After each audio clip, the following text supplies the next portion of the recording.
Good day, and welcome to Mike's Diabetes World. Oh my God. Excuse me. Today I did a little mathematics and found out this year that I'm 45 years being a diabetic.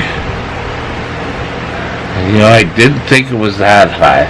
I was thinking it was around 38, but you kind of lose count. And where am I with my diabetes? Well, I think I've had problems with insulin and some kind of insulin resistance for more than 10 years, 12 years now. And I packed on the weight.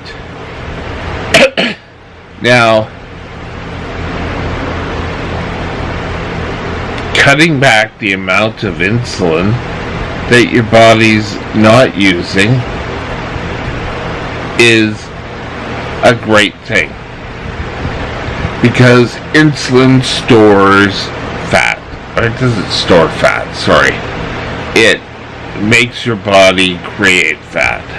And that's kind of like your backup storage. The only problem is ketones is your body using that energy. So, you can't really win either way, can you? But if you lower your insulin, not on your own, this is not medical advice. Please don't feel the need to follow my advice. Talk to your doctor, talk to your dietitian. But having excess insulin will cause low blood sugars, and it will cause your body to store the food you're eating as fat.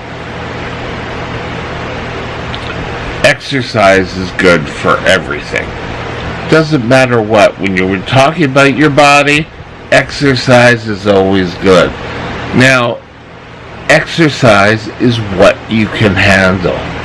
We're not talking that you have to get out right away and run 12 miles every day and feel, I feel wonderful. That's not, no.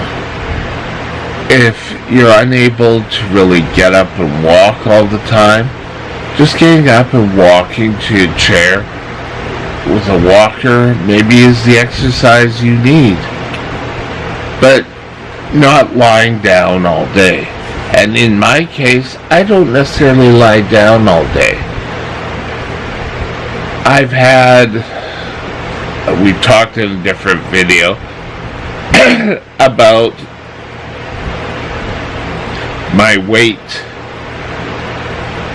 changing. And that's, hey, I decided that I can't handle the weight on my own. A type 1 diabetic. Having a problem with weight.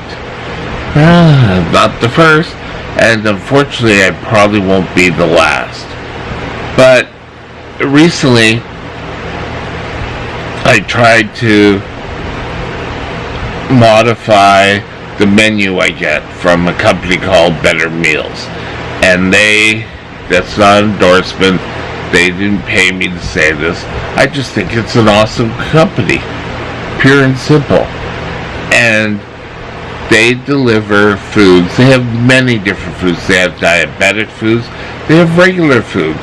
So if you're kind of at home or don't really feel like cooking all the time, they have foods you can put in the microwave.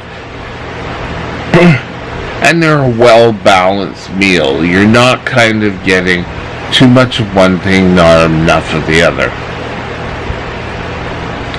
So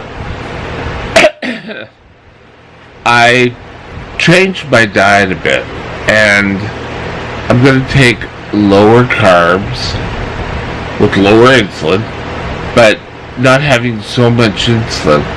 Hopefully that'll trigger something in my body saying, hey, maybe we'll use this energy.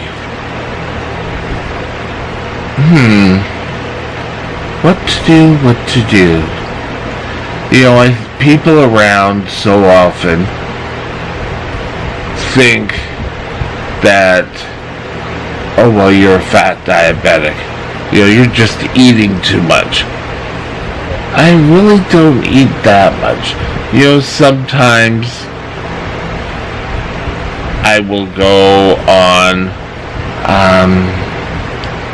I'll go while I'm out, and all of a sudden some salty potato chips will taste good.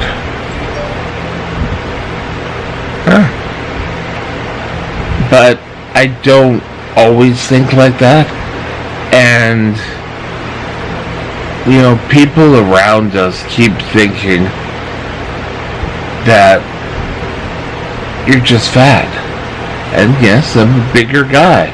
I'll admit that. And lately I'm trying to take steps. Now, I can see it in my face a lot of times. My body, for whatever reason, is stopping me holding on to water. And that could be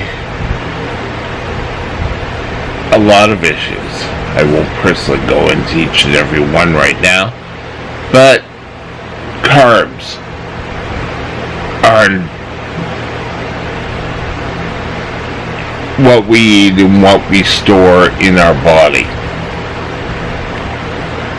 Now, there are an awful lot of people out there with insulin resistance.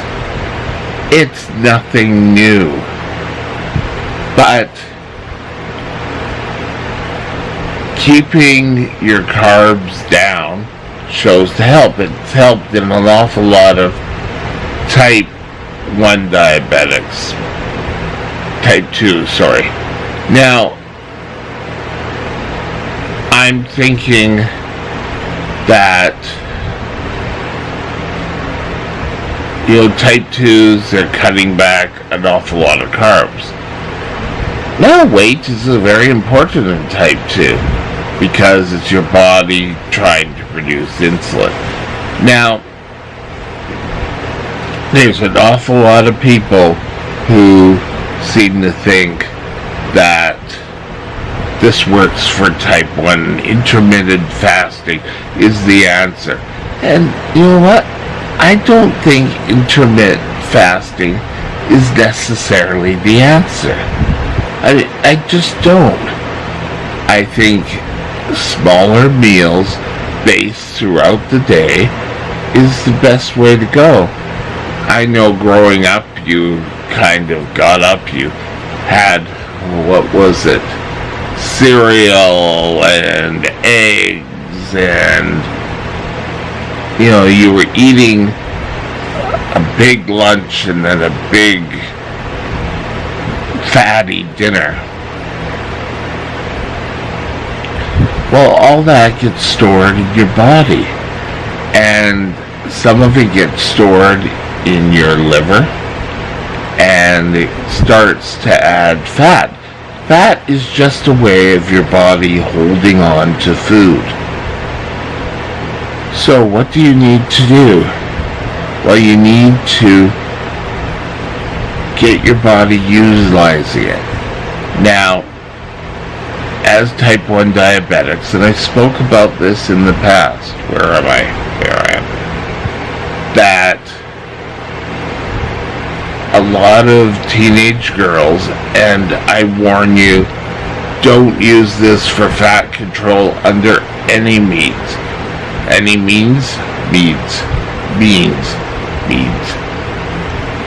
But stop taking insulin so that they'll lose all the weight and look great.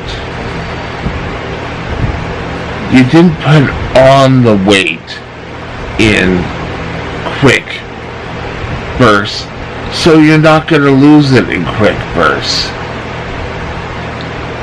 Weight loss and weight is pretty even keel.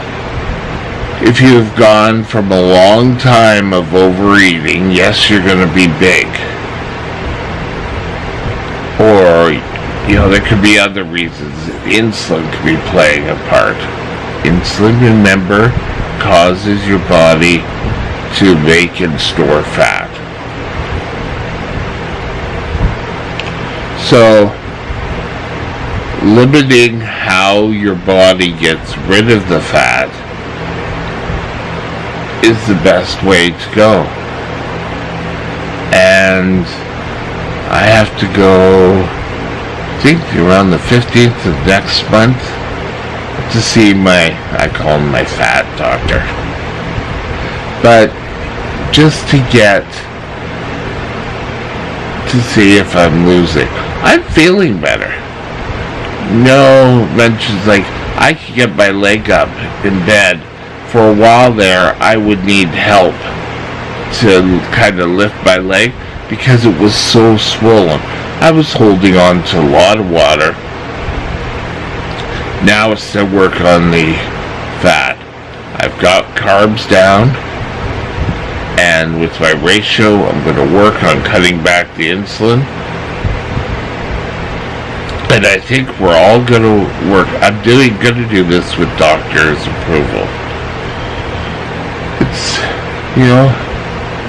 we got to live and live for as long as we can. Have a great day. We'll talk later. Bye now. This is just